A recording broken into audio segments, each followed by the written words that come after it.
ગરીબી રેખા નીચે જીવતા લોકોને રાજ્ય સરકાર સસ્તામાં અનાજ આપી તેમનું જીવન હળવું કરવાનો પ્રયાસ કરે છે, પરંતુ હલકી ગુણવત્તાના અનાજના આક્ષેપો અને ફરિયાદો છાસવારે સામે આવતી હોય છે।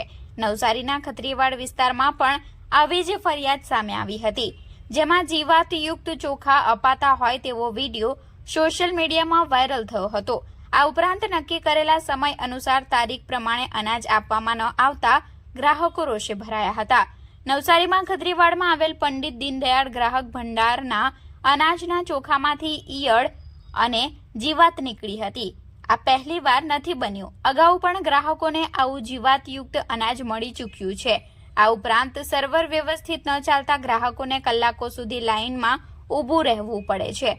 અનાજ ભંડારના સંચાલક વિદેશ હોય, હાલ કર્મીઓ જ અનાજ વિતરણ કરી રહ્યા છે। કર્મીઓને પૂછતા ઈયળ અને જીવાતયુક્ત ચોખા ઉપરથી જ આવ્યા હોવાનું જાણવા મળ્યું હતું।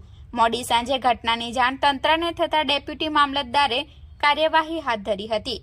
આ અંગે નવસારી શહેર કોંગ્રેસે આજે કલેક્ટરને આવેદન આપી સરકાર ચોખ્ખું અને જીવાત મુક્ત અનાજ વિતરણ કરે તેવી માંગ કરી હતી, જેમાં જણાવ્યું હતું કે નવસારી શહેરમાં જે રીતે જીવાણુવાળું અનાજ વિતરણ કરવામાં આવે છે તે જોખમી છે, જેના કારણે ગરીબ પરિવારના આરોગ્ય સાથે ચેડા થઈ રહ્યા છે।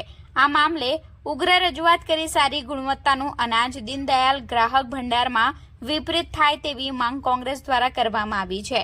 કોંગ્રેસના કાર્યકર નરેશ વલસાડિયાએ જણાવ્યું કે સસ્તા અનાજની કંટ્રોલમાંથી ગઈકાલે જીવાતવાળા ધાન્ય વેચાતું હોવાનો વિડીયો વાયરલ થયો હતો, જેના આધારે અમે આજે કલેક્ટરને આવેદન આપ્યું છે અને જેમાં જણાવ્યું છે કે ગરીબ લોકોના જીવ સાથે ચેડા કરવાનું બંધ કરો। આ અનાજ જો કોઈ વ્યક્તિ આ રોગે અને તેના આરોગ્ય સાથે કોઈ ખતરો ઊભો થાય તો જવાબદારી કોની? આ મામલે અમે અધિકારી પાસે જવાબ માંગ્યો તો તેમની પાસે કોઈ જવાબ નથી અને તેમણે જણાવ્યું કે અનાજ બદલી દેવામાં આવ્યું છે। આ મામલે અમે આવેદન આપી લોકોને ચોખ્ખું અનાજ સમયસર મળે તેવી માંગ કરી છે।